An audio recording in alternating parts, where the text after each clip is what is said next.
Why can't we do that? It's like some sort of cult. Dude, I thought this was like a little intermission thing before we got into recording. Hey, Jason, we're always getting into recording because this is not what you think. Woo! We only got one person with their headphones on. Tyler, who's going? I don't know who's going, but hey, my name is Tyler Quinn. I'm here with my... I already said you were a clever co-host. Isaac, you're a shiny co-host, ain't you? Don't ever talk to me again. I think that's offensive. We got Glitter Boy Josh. Wow. Next person. Next person. How did you know? And we got Jason, who is not an uncle yet. Not yet, but eventually he might be. He's a cat dad. There's people outside. Isaac's pointing at him. Is that what Hinder looks like now? Yes. now, yeah. Hello. The Hinder was a band with women. Yeah, we don't like the way the Hinder looks. But you know what kind of has a little bit to do with Hinder? Kind of a little bit. That Congress Hotel in Chicago? Now, we're going to talk about a crazy guy who was born in Ohio. I was just there this week. It's not my turn. It's Tyler's turn. We're talking about Thomas Townsend Brown. Have you guys heard of this guy before? I know that name. The I name don't. doesn't really ring a bell. Thank you, Jason. So, Thomas Townsend Brown, born... No more voice. No more voice. Thomas Townsend... Normal voice. Oh, man. Thomas Townsend Brown, he was born in 1905. He was an American inventor whose experiments and research on electricity-based anti-gravitational observable momentum was very popular, but a lot of people throw him out as fringe science. So he was one of those... Hey, Fringe was a critically acclaimed TV show. Fringe was a good show, but he was That was born a in really good Ohio. show. So I'm going to take that as a Midwest podcast because this is the only Midwest Paranormal podcast where we get drunk before we record. We're drinking right now. I don't drink. We're drinking some Grillos. We're drinking some Pecatonica. Beer. We are also drinking some Ab 12. Isaac sprayed some sour spray into my Ab 12, though. You're welcome. Now a sour apple. But we're going to talk about little Tommy over there. He's an inventor. He's an experimenter. Some say he's a fringe science icon. Why'd you do that, boys? I don't know. And he's a guy who made half the physics community roll their eyes so hard they saw their own brainstem. It is Thomas Townsend Brown. But here's the thing. Brown. Is he fighting someone? Sure. He's That fighting. That is a good boxer name. He's fighting physics itself. You know, he wasn't a crackpot. He was smart. He was persistent, and he left behind a trail of experiments, classified projects, and eyebrow-raising coincidences that still get people talking, whispering That's a today. coinkydink. If you've heard of American Alchemy with Jesse something, I can't remember the name. We're bigger than them. No, some sort of guy. He talks about this guy all the time because he is pretty fascinating. If you follow a lot of the UFO theories and stuff, a lot of people do talk about Thomas Townsend Brown lately just because they think I just had the worst case of deja vu, and I think as a result, I'm going to just walk outside and blow my brain out. Alrighty. Well, Josh kills himself. I was going to say, like, you were talking knowing about you, how Josh, this babe. guy was, like, really smart and stuff, but then you also said he was from Ohio, so I feel like that's kind Yeah, of like an yeah. What are you So- talking about, babe? Thomas, That's where all our astronauts are guys, from. guys. True. I just was in Ohio. I flew into the John Glenn International Airport. I'm just saying there's How many something Glens about were there? Ohio that makes Four. people want to leave it as far as humanly possible. Well, here's the thing. So it must Thomas- be a terrible place. Thomas Townsend Brown, he was born in 1905 in Zanesville, Ohio, which, if you've never been there, Why It's a would place you where go the- there? I mean, if you have to go Poop? see, sure, and you're driving by Zanesville, Ohio. But you know what they have there? The world's largest basket. Oh, Piss basket? It's, Tell me it's a piss basket, it's not bro. a piss basket. It's actually a Fuck! poop basket. But basically, Townsend Brown, when he was a little kid, he wasn't like hey, let me stick my fork in the outlet. He was more like, what if electricity could make things float? 'Cause that's what he sounded like. By his teens, he was already thinking about high voltage equipment. what a nerd. Yeah, he was Seriously, kind of a was nerd. he stupid? He wasn't in the normal kid stuff. This guy was just a late 1800s, early 1900s autistic. He was Yeah, like slightly you. He was slightly artistic. That's correct. But Brown, instead of, playing baseball or basketball, he was Basketball. learning how to make the basement lights in his house flicker ominously. So eventually he enrolled in Denison University where he met physicist Paul Biefield, the man who would accidentally become the co-star in Brown's lifelong obsession. Because have you guys heard of the Biefield-Brown effect? Oh, I've heard of the brown note. I've definitely had a Brown effect in my... Josh, Well- focus. A lot of people think it sounds like either, in Josh's case, shitting your pants, or a law firm It's actually a lot weirder than that. Really? Can you tell us more? So about the Biefield-Brown effect. Brown claimed if you took a capacitor, Isaac, you're an electricity guy. Let's Yeah. hear about it. What's a capacitor? It stores a charge until it needs to release it, Discharge. So, basically. you know, They it's blow up and metal, pop really nice. It's two metal plates That's separated scary. by an insulator, right? Put a bunch of voltage through it, and the thing would move. It's basically a battery. Yep. But that's what this guy did. He put a bunch of voltage through a capacitor, and the thing would move. Shocker. And he got it to move via electrical discharge. No, gravity changed. Oh. Yeah. So by pumping electricity into this capacitor, the thing moved because gravity Because changed. the density within it changed. Well, we'll talk Like, about that. What do you mean? Like, relative to where it is? Relative to where it was, it moved. So How he big also, of a zone was this gravity moving? You know what I mean? We'll get into that a little bit, but Okay, tell me more. basically, there's a lot of people that have studied this before, and they say, "Oh, that's called ion wind." But the thing was, this guy was like, "It's actually anti-gravity." He did this in vacuum chambers in a way that ion wind would not be something. That's how I know about this experiment. Okay. Exactly. But it's like in a vacuum, it's like the ions still might be like put off by in the a thing. super It's not- vac. Well, we'll talk about not that. like We'll wait till what you think after Ion- this, Jason. ion wind is Jason, different than we'll wait regular till what wind. you think. Ions have to travel through a medium. Do they Well, hey, I'm we'll get medium. into what you think later. charge Brown- potential? Hey, we will get into what you think after this. So Brown built devices he called lifters. So they're lightweight frames with wires and foil that would hover when powered up. So they kind of look like, you know, little stupid things that kids would make at science fairs, but yeah, they like actually the one worked. where you Or get Tyler like still makes. Yeah. Or I Yeah. still make. But they actually floated. They moved, and it was anti-gravity. I mean, did they have any fancy fans in there? Was there something in between to make them lift? What actually happened? Hey! We don't know.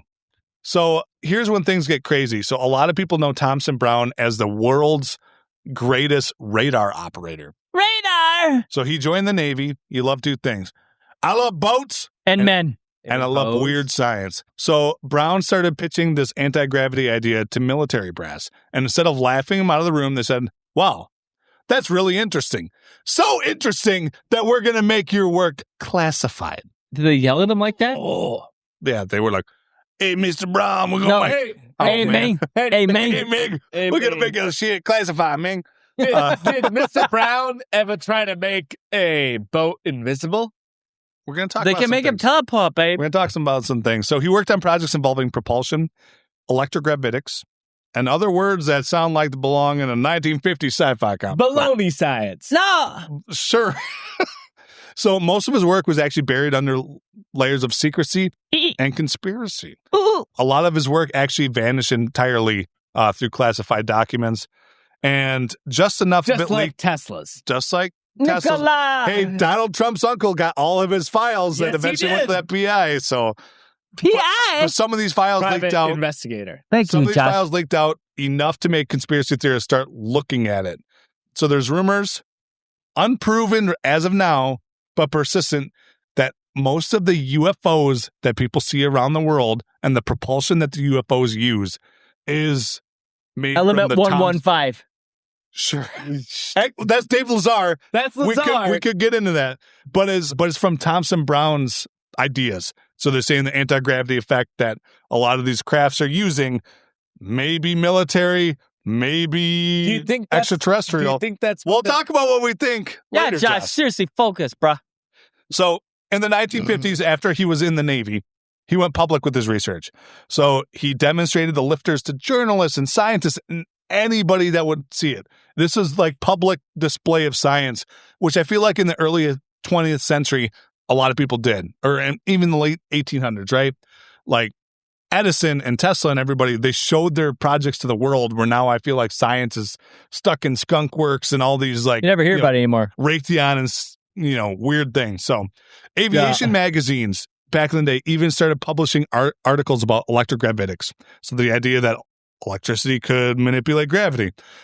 Convair, Kodak, some of the old industries that you heard about like in the 50s, General Electric and the 60s started looking into it. There was whispers that the next generation of aircraft, they're not going to need wings. They just need this electrogravitic stuff. And then all of a sudden, bang, nothing. So all the research dried up, the article stopped, and the companies just completely moved on.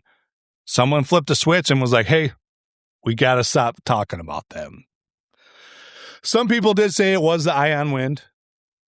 Some say aliens might have got involved because that's the tech that they were using, and some say the government classified everything.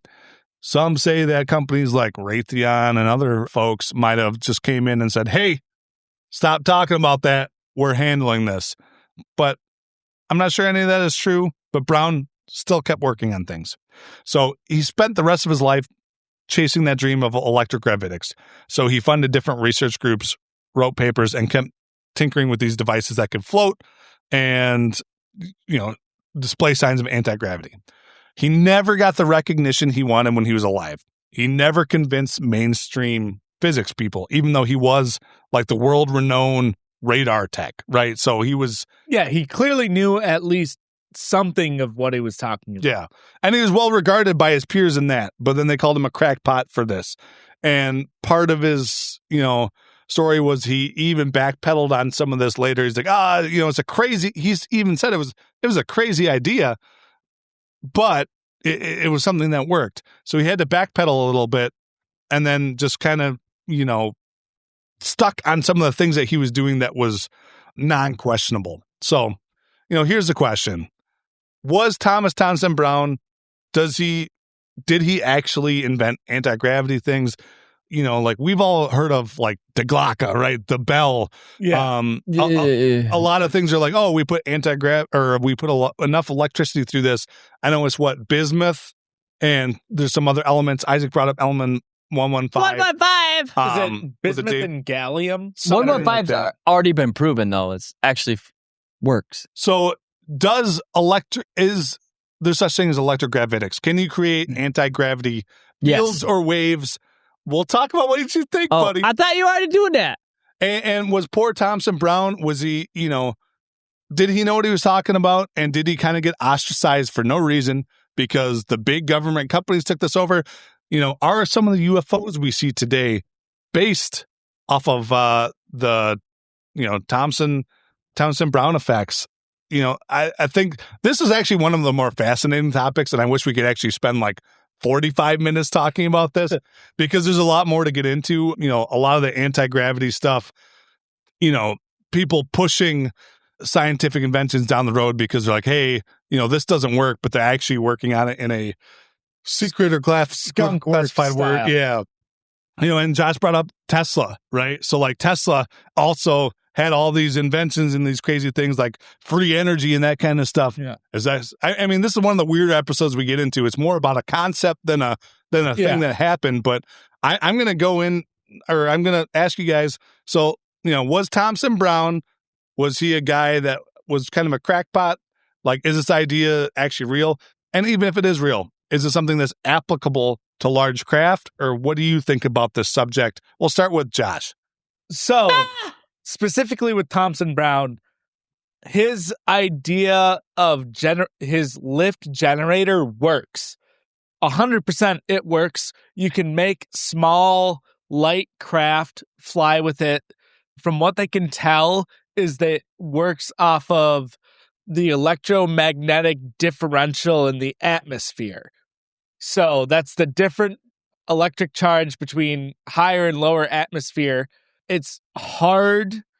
Tyler's got something to say. So would this be a propulsion that you could use for extra planetary travel? So that's where it gets into a little bit of, some scientists say that it won't work in a true vacuum. Other scientists say that it'll work based off gravitational differential as well as atmospheric differential. So as long as you exist in the universe, there's always some sort of gravitational pull. I was just going to bring that up. Is gravity a pull or is it a push? That's another concept that some people say is... So based off of Townsend's idea is that it considers gravity a pull and it uses that differential to create lift, whether you're within or outside of the atmosphere. And then it was the tests of it they're still used by General Dynamics trying to make like basically an ion drive, but they haven't been able to prove it on Earth because they can't do zero gravity tests.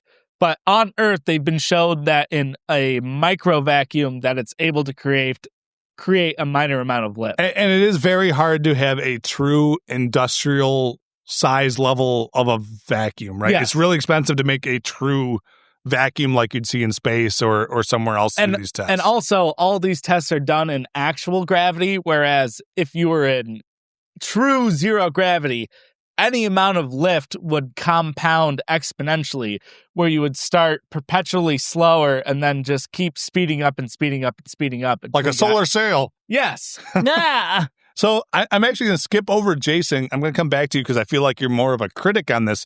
Isaac, what do you think of this? Do you think there's anti-gravitical properties? Do you think there's something we know about this? Yes. Was Thompson Brown onto something? Yeah. You're the biggest ancient aliens watcher I know. Yeah. I have one more thing. Okay, Josh. What has been reported when you actually test this phenomena is that the materials that are acted under it glow purple. So they give off like ultraviolet radiation potential? Yeah, Yeah. like the really weird, like St. Elmo's fire style purple. Okay. So back to Isaac, what do you think of this? Do you think it's just I think buried? it is. Like I said, Element 115, like, is from a game that we played, Call of Duty. Yeah. Yeah, Like, we think it's Moscovia. nothing, but it I have the article here. Like Dave Lazar, that's his big It claim was, to fame, right? In 2003, a bunch of Isn't it Moscow Bob? scientists proved that. So they were trying to find some kind of fuel that could make an anti-gravity device. Like, in order to have anti-gravity, you have to have such profound fuel, right? Like, it's just like the power needed just does not exist. Well, Yeah. it does exist, and it's It's element just 115. Super heavy elements. Right. So, like, they figured out that this element could technically produce that kind of power, but they can only produce it for a split second. Like, 115 only works for a split second. Right, Like, because its half-life is probably it's gone in half-life. just that. Its half-life is half a second. Yeah. Like, it's just not feasible, but it is possible. So, like, for us to be on the So if you can verge, find a for stable... our simple civilization to find an element like 115, a civilization that's been around longer or whatever, Or one that had a heavier star right, or something like that produced heavier elements. Maybe has they a have longer something half-life. like that. Like, the power is there. Clearly, it exists. So with 115, but we're also talking about anti-gravitics. Do you believe that if you pump enough electricity into something spooky will happen? absolutely, And Isaac, what do you do for a job? I read. He's a male stripper. Josh, tell him about my genitalia. All right, Jason, what do you think about this? Small.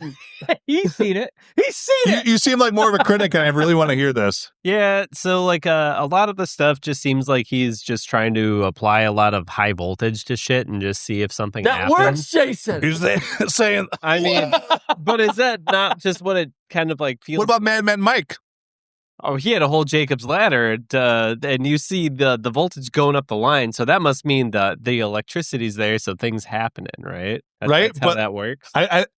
Yeah, I'll talk about what I think later, but Jason, keep going. So, like, there has been shown stuff where it's like once you start applying that really high voltage to things, like you can almost like start to ionize maybe some of like the molecules for like things around it, and it's like that can cause like once they start getting a charge building up and everything, maybe there's like some micro level thrust, like micronewtons of Okay. just like. Micro anti-gravity, though? But I'm it's just- sorry. I Is don't your know. anti-gravity more than micro? I mean, it's just I wouldn't even call it that because it's just they're repelling each other, so it's kind of like a net zero. So you think it's a push? You think gravity is a push? Yeah. No, What do you get at, Gravity Jason? itself is a pull, though. But I'm saying there's a different force at work here. What where is gravity, though? it's just like mass will make mass go by itself. Through what? Space? But through what? Is Is it a it a wave? push? Is it a Is it a pull? particle? Is there, So if you look at like the plane of existence where we're at, if you have mass, it kind of is just like putting like a weight on a blanket. right. And that's just kind A of that. weighted blanket. So you think we are in a single planar space like that when it comes to space-time? Yes. And then, so it's like the greater the mass, it like builds, yep, it yep. pulls down. So it's like, it's like the bowling ball on a blanket kind of thing. I It under. pulls you. So, yep.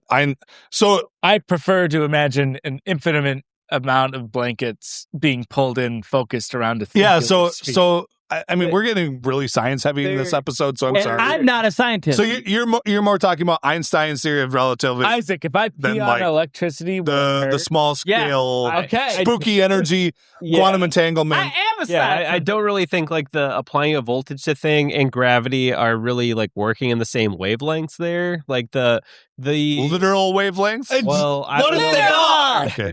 What? Yeah, exactly. Maybe that's his theory, is to like cause them to be entangled, but I feel like that's the whole doing it in the And are they vacuum, just entangled? kind of like, Is entanglement something that exists? I don't know. There's a whole lot of I don't know. Either way, quantum things happening in between places. So All right. Well, I'm going to tell you what I think. I think there's a lot of weird stuff out there. I'm going to take a different angle than these guys. What? I think there's a So you're lot of saying things don't that are hit Isaac with the beer bottle. there's a lot of things that are being worked on by agencies outside of the government. So different firms like Lockheed Lockheed and/or Martin, Raytheon, things Spirit like that. Airlines. Spirit Airlines, R.I.P. Oh. But there's some things out there that are being worked on by other people that I don't think are necessarily improvable or it's not like you can't prove it. It's just that we want to stay ahead of everybody else. So, these places are doing things that are way ahead of everyone else. But you know what? I'm absolutely crazy. We're drinking Pabst Blue Ribbon Pickle Beer. We're drinking some gluten-free beer over there by Jason. We are drinking some Ab 12, some Pecatonica beer. We drank all of our gin earlier today. It was gunpowder gin. This is Up What You Think.